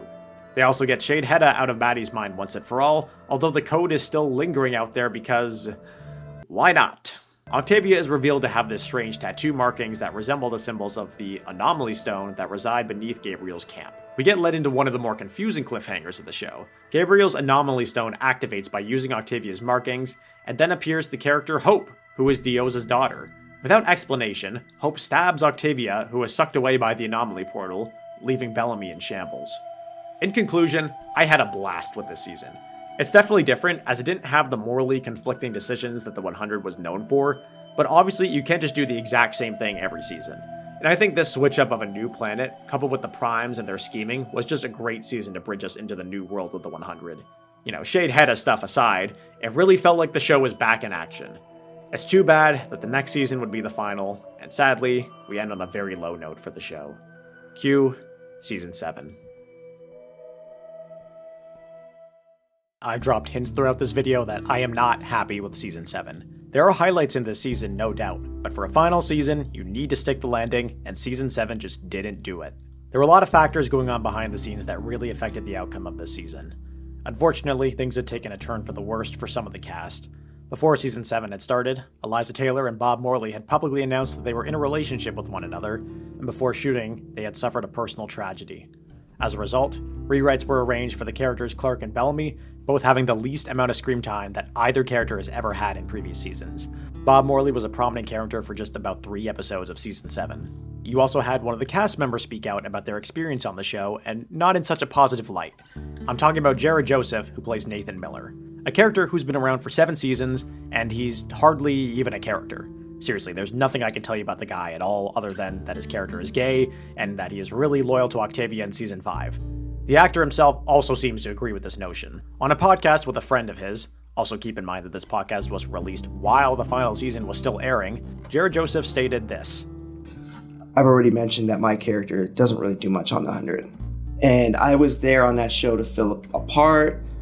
I had my role, I had my gun, I was the guy. Then I started to get maybe a little cynical, if not cynical and complacent about, oh, it doesn't really matter. I haven't been directed by anybody for a long time. I guess I'll just do this.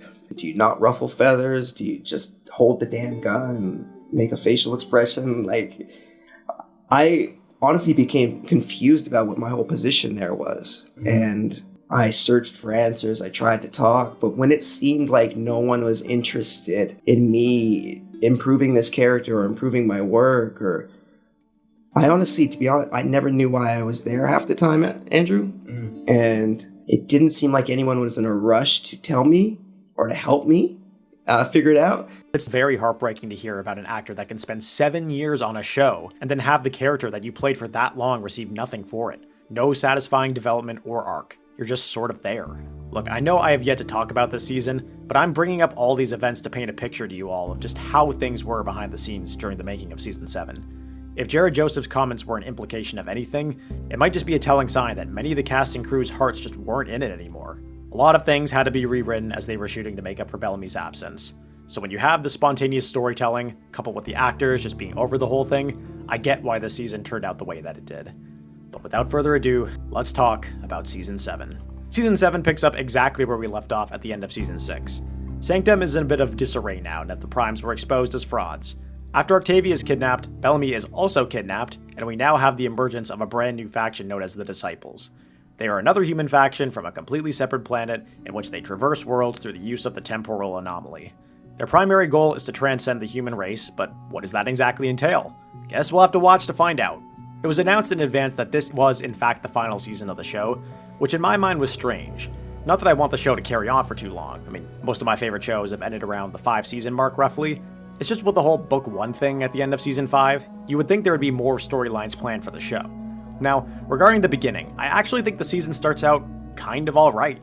I know after all that setup you would think it would be the opposite, but just hear me out. The initial season setup appears to be that our lead characters have to figure out how to manage peace in Sanctum. One crew entered Sanctum and within the span of weeks, fucked up their entire way of life as it's been for hundreds of years. I like that they somewhat hold themselves accountable for this stuff, as there's lots of innocent people that live in Sanctum that need guidance and leadership now more than ever. The children of Gabriel are also now in Sanctum, and want to see Russell dead more than anything. Defending Russell is this group called the Adjusters, who are the Prime's most loyal servants. Also, the Allegis prisoners and all of One Crew Grounders are finally on Sanctum too. There's a lot of factions to juggle, and there's no easy way to have everyone collaborate with each other peacefully. A lot of these conflicts are tied to the fact that Russell is still alive, and at first, I really loved that idea. I thought Russell was an MVP character last season. I wanted to believe that there'd be a meaningful arc for Clark, where she would constantly struggle with choosing to kill or spare Russell once and for all, the man who murdered her mother after all. Unfortunately, this is all resolved within a single episode, however. Russell's mind drive is taken over by none other than the worst character on the entire show, Shade Hedda. Now, I'd be lying if I were not to mention that J.R. Bourne elevates this character by 200%. I think the writers realized how bad Shade Hedda was in Season 6, so having J.R. Bourne take on the role was much more entertaining for audiences. It's just, what we could have gone with actual Russell I felt would have been so much better, and J.R. Bourne was far more better utilized as the Russell character. But I guess he's stuck as Shade Hedda now. Thankfully things pick up from here with the second episode titled The Garden. We finally find out what happened to Octavia and Dioza when they entered the anomaly back in Season 6, as well as learning more about who Hope is. The episode takes place on a planet called Skyring, or Penance, or Planet Beta, and it's got a lot of names. It's a reoccurring trend this season that we just sort of start having new planets thrown at us left and right. Now yes, it's pretty coincidental that Octavia went through the anomaly just as Dioza was giving birth, but I can forgive that, as there's something about this slow burn kind of episode that you don't really get from the show very often. Shelby Flannery as Hope was also added as series regular for this final season. I like the character, and I think she was a wonderful addition to the show, even if I don't think the character Hope had a very satisfying conclusive arc in the end. We needed an episode to see her upbringing given how little time we had to wrap up the show, and this episode does it wonderfully. One thing this season does benefit from is having the supporting main cast be at the forefront for certain episodes, so it's cool to see characters like Echo, Hope, and Gabriel take center stage. Shukumoto as Gabriel was also added to main cast. I've said it before, Gabriel is such a bamf. I wish we could have had another season with him, dude is just awesome. Unfortunately, Episode 3 False Gods is a bit of a letdown. The main point of this episode is that the reactor at Sanctum will melt down unless our characters act quickly. It's just a pointless filler episode. We know that the reactor will not melt down. And they also finally decided to have Raven make a tough moral decision after 7 seasons.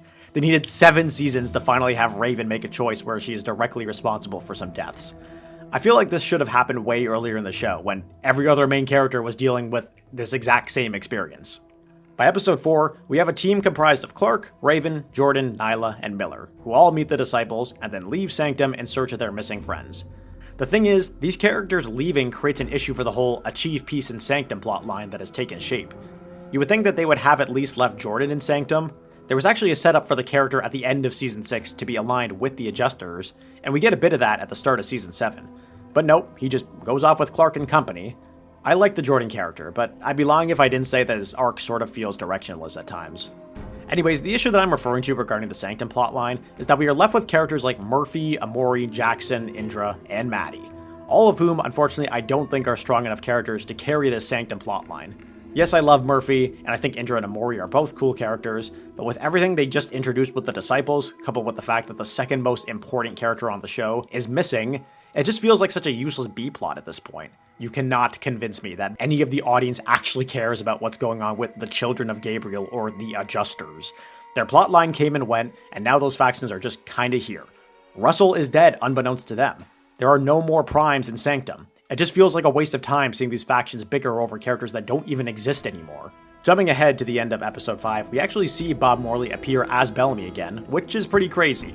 All the fans knew beforehand that Bob was taking a step back with his screen time this season, so we really didn't know when the next time we'd see the Bellamy character. It felt good to finally have him back, as a solid cliffhanger to the 5th episode.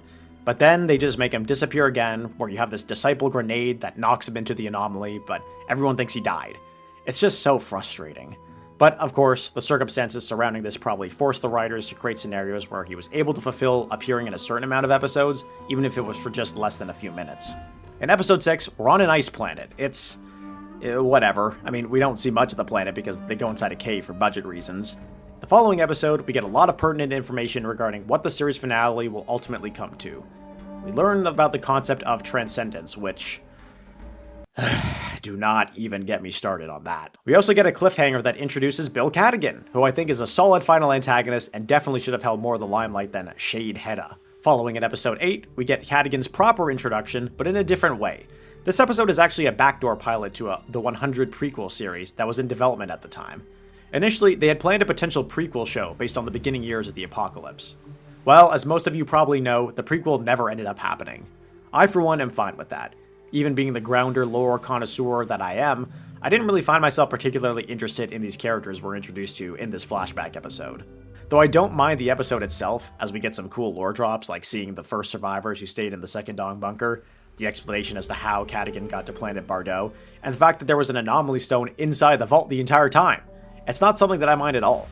If one crew even managed to locate the anomaly stone, it wouldn't have mattered because they wouldn't even know what the hell to do with it. Jump to episode 9, we finally get the answers to what the disciples believe they are up against.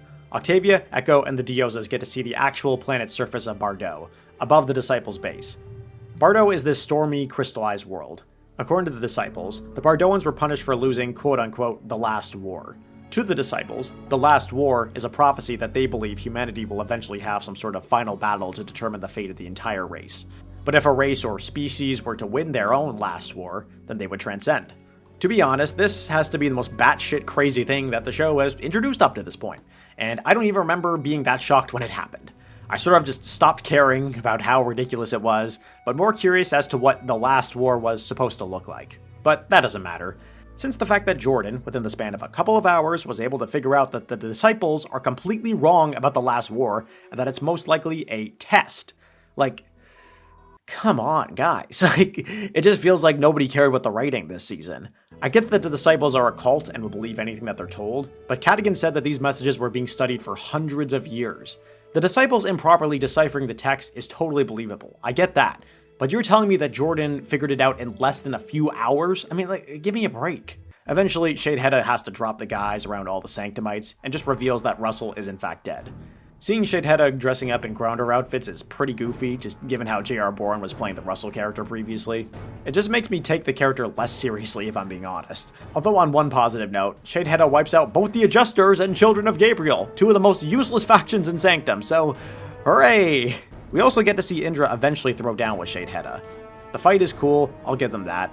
I was definitely entertained. Although unfortunately it has the dumbest ending ever, with Maddie showing up and cutting one of Shade Hedda's eyes, and then Maddie just disappears into the crowd. Regardless of any of that, Shade Hedda has finally conquered Sanctum. Hope and Echo try to crystallize the entire Disciples' base, using the substance that killed the original Bardoans. In Hope's final attempt to take down the Disciples with the substance, Mother Diosa gets in the way and dies in the process. It sucked to see Diosa go. Again, she was a cool character, and I think her dying here was handled just right. Although Mother Diosa's words to Hope begging her not to end up like her and to do better don't really amount to much, given how the series ends with about like a dozen people alive, so there's not really that many people for Hope to do better around. And it's finally by episode 11 that we get the episode to explain exactly what happened to Bellamy Blake.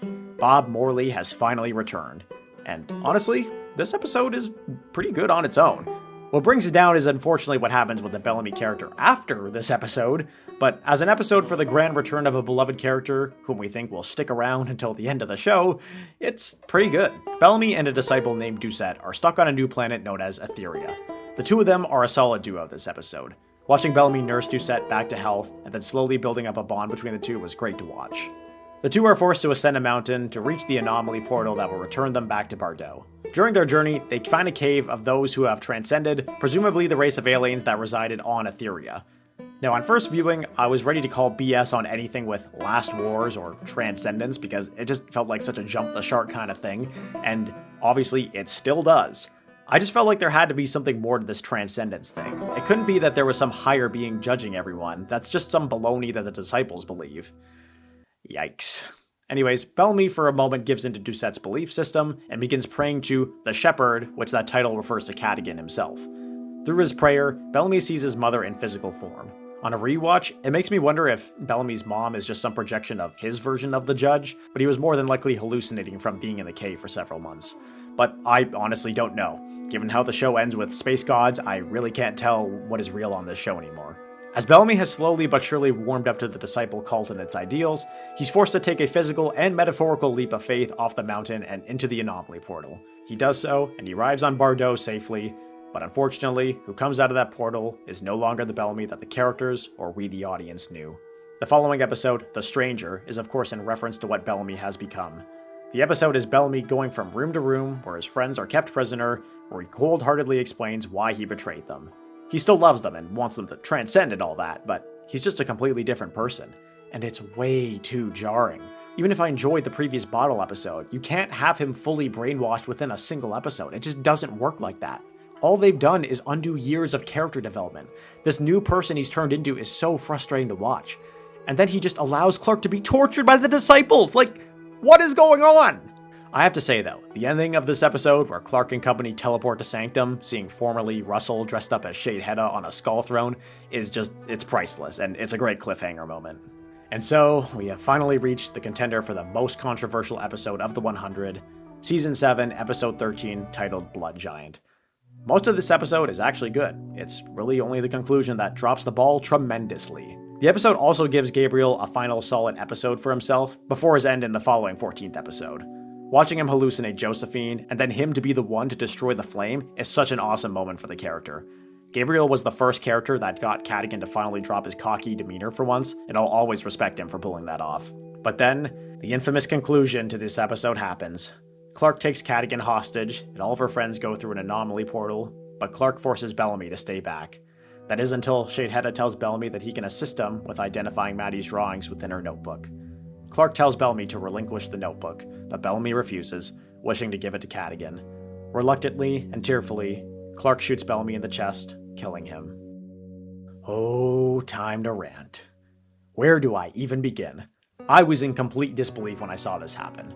It was dumb of me, but I actually had to theorize how Bellamy could be alive, because I just couldn't fathom how the writing had actually got to this point. I was convinced that it had to be a fake out, but I was so naive. Jason Rothenberg released a statement immediately confirming Bellamy's death.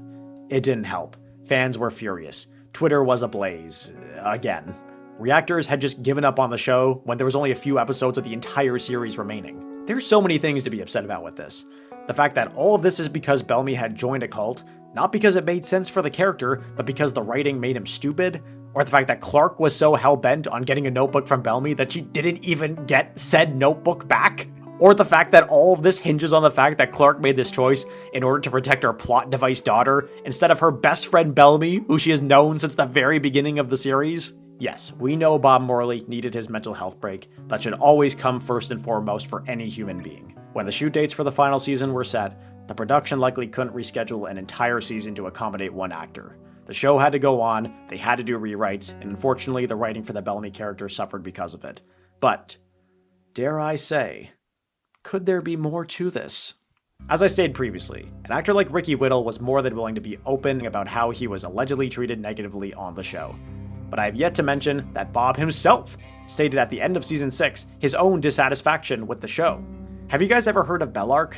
Well, I actually went the entire video without mentioning them, didn't I? Well, now is as good time as ever.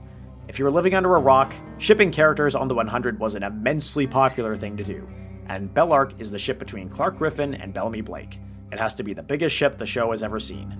Yes, you Lexa fans have to concede on that one. It's not a fair comparison since Bellamy has appeared far more than Lexa does on the show. Anyways, Bob tweeted at the end of Season 6 about how he was surprised that he apparently misinterpreted the entire Bellamy Blake character since Bellamy almost lost his mind trying to resuscitate Clark near the end of Season 6. This was in response to the fact that Jason Rothenberg did an interview claiming that fans misinterpreted Bellamy's desperation for Clark in that moment, and that it wasn't a feeling of anything romantic. I would say Bob Morley's final statement about leaving the show says it all. Thank you for sitting through all the heartache and triumph, baiting and bruises. Jason Rothenberg had baited everyone again, this time over the course of a 7-year run. It was constantly and consistently baited to the audience that a relationship would blossom between Clark and Bellamy's characters. And I have to complain about this. Not because I care about shipping, but because unfortunately for Jason Rothenberg, this wasn't just the fans misinterpreting that the two characters had excellent chemistry. You literally wrote it into the fucking show! Here's Clark giving Bellamy a kiss on the cheek in Season 2, Episode 16. Here's Season 5, Episode 5, where Clark is seemingly taken aback by Bellamy and Echo embracing with one another. There's Season 6, Episode 1, where Clark tells Bellamy that radioing to him when she couldn't get a response was the only thing that kept her sane. Here's Bellamy performing CPR on Clark in Season 6, Episode 10, saying that he needs her. Bob Morley didn't misinterpret anything, Jason. It's literally what you wrote for him and Eliza to act out. Jason Rothenberg stated that when Season 7 began, they had written Bellamy to live to the end, to forgo the whole transcendence thing along with all the other characters. Except I don't believe that. Given the precedent with Ricky Whittle, I wouldn't be surprised if there was a feud started that led to Jason wanting to kill off the character. That's how insane Bellamy's death is to me, how badly it was fumbled. That this death had to be the product of some petty drama. I can't see any other reason why an important character like Bellamy would be treated so poorly. Anyways, there's still a few episodes left to go on the show. Our characters return to Earth with Cadigan, in which Earth has finally regrown after hundreds of years. Cadigan pulls out a pill and teleports out of there, or some shit. I don't know, who fucking cares? Clark is forced to tell everyone about Bellamy's death. It's honestly very emotional. I think the scene could have done without Echo's monologue about, "He needed all this chaos to make sense. All the violence, all the people we've killed." It was one of those too on-the-nose moments with the dialogue that the show does sometimes. And the fact that we're supposed to believe that everyone there would be totally okay with what Clark did is pretty ridiculous. But seeing how emotional everyone else got was what really tugged on my heartstrings. The Bellamy we saw die last episode was a farce, because who we saw die was not the character we knew for 7 years. But when we see the remainder of the characters react to the news, that's when we as the audience truly felt that loss. We sort of just move on from Bellamy's death after this opening scene. The show had way too much to wrap up, so they had to just keep going as quickly as possible. Obviously, characters keep bringing him up throughout the final 3 episodes, but it's not something they really have time to linger on. Octavia has trauma from the bunker, which is understandable, and I'm glad they included it for this episode. Indra owning responsibility for her part in one crew's fighting pits was a great moment as well. I never spoke much about them, but the Octavia-Indra pairing is definitely one of the better duos in the entire show. This episode, Shadeheada teams up with Cadigan and is sent to retrieve Maddie. While Shadeheada is invisible, he gets way too cartoonishly close in front of people's faces. It's goofy, and they should not have decided to have the character do that. It makes him and the rest of them look stupid. Shadeheada kills Gabriel in the process. I have to say that he did need to die in the endgame. Gabriel had cheated death too many times. It was time for him to truly pass on. He probably was originally meant to die last episode, but was moved to this one due to the constant rewrites this season, and did not have Gabriel's death overshadowed by Bellamy's. Jump to the second last episode, Maddie has given herself up to the disciples because, plot device. Cadigan ends up scanning Maddie's brain for way too long, so she suffers a stroke, rendering her entire body paralyzed. Clark, of course, is traumatized and is about to mercy kill Maddie when he learns that Cadigan now has the code to activate the Anomaly Stone and begin the test. Unfortunately, this episode also begins the plotline of characters trying to save Amori after she's impaled. This was a waste of time, and not a plotline we needed to see for the final 2 episodes of the show. The writers knew it was a waste, and they threw it in there anyways. And so the stage was set for the last episode of the entire show. I have to be honest, I didn't believe they could wrap up everything in a satisfying way within 42 minutes. But Jason Rothenberg announced the show would get an extra minute of screen time for the finale. And that was it. That was the bone we were thrown. There was no time to cover everything, and this episode just shows that. After inputting the code from Maddie, Cadigan teleports to this otherworldly dimension, or maybe it's somewhere deep in another galaxy. Cadigan sees his daughter Callie, who appeared from the backdoor pilot. But it's not actually Callie, rather it is the Judge, a space god who had taken the form of his daughter.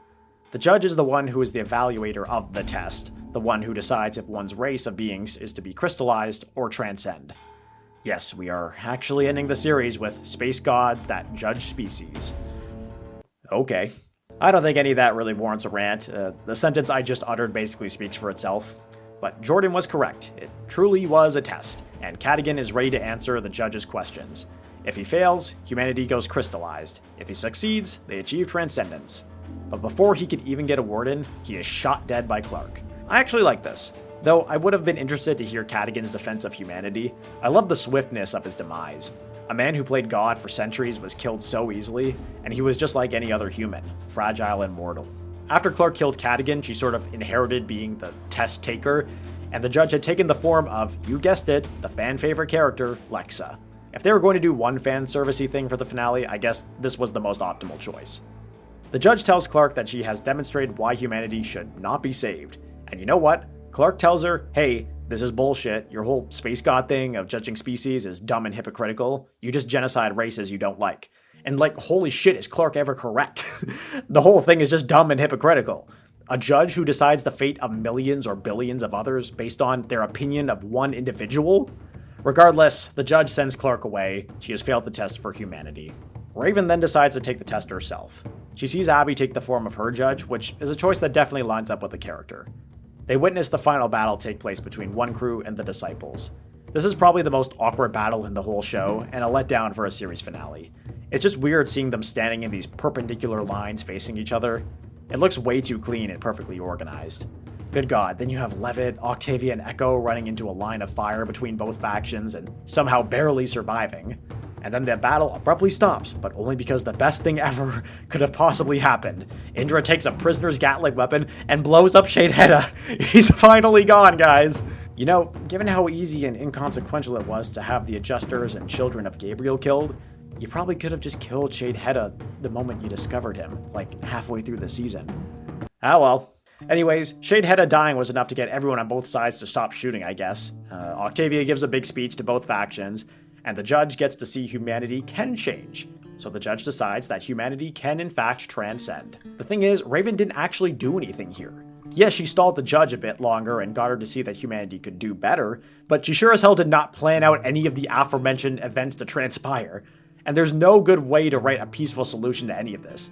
The Disciples were trained since birth to be killing machines, waiting for the day of the last war, and Octavia just changes their minds because she yelled really loud at them? There's no way Raven knew the battle would just abruptly stop like that. It was just pure luck and bad writing. Everyone but Clark begins to transcend, as she failed the test previously. Clark then returns to Earth and sees the judge one last time, just because you gotta show the fans Lexa one more time. The judge basically rubs it into Clark that she can't transcend with everyone else, but those who loved and cared about Clark have returned to live out their final days with her.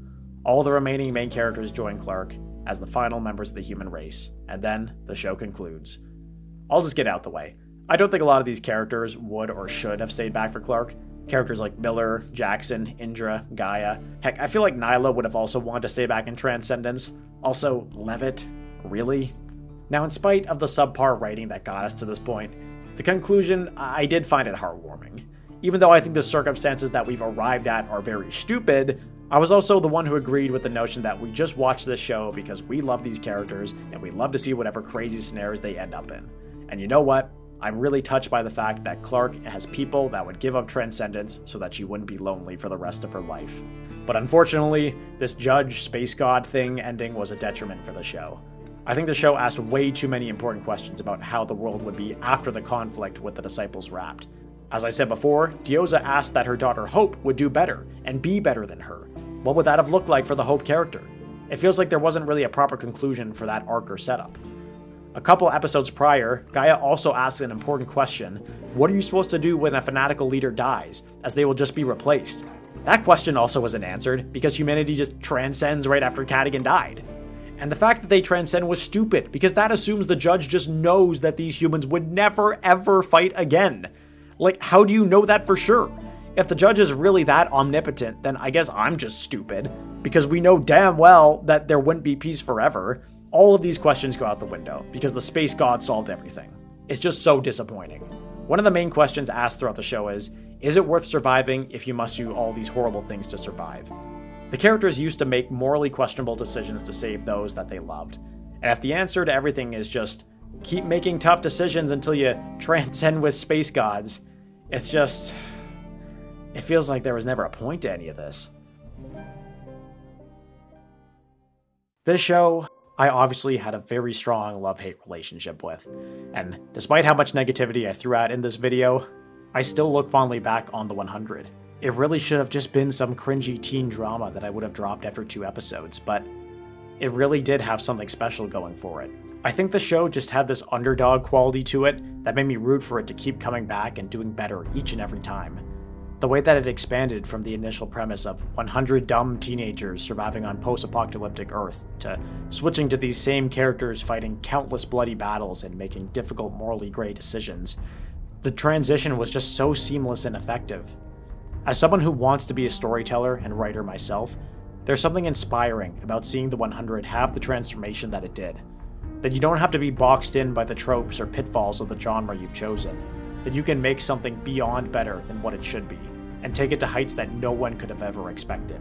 The conclusion could have and should have been better. I've made that pretty clear. But the time I had while watching this show is something I can still look back on in a positive light. It was the first time I ever followed a show from the very beginning, week to week, for 7 whole years, and I was excited each and every one of those weeks. Yes, that's even in regards to my least favorite seasons. The discussions I had on YouTube, Reddit, and the wiki were great times too.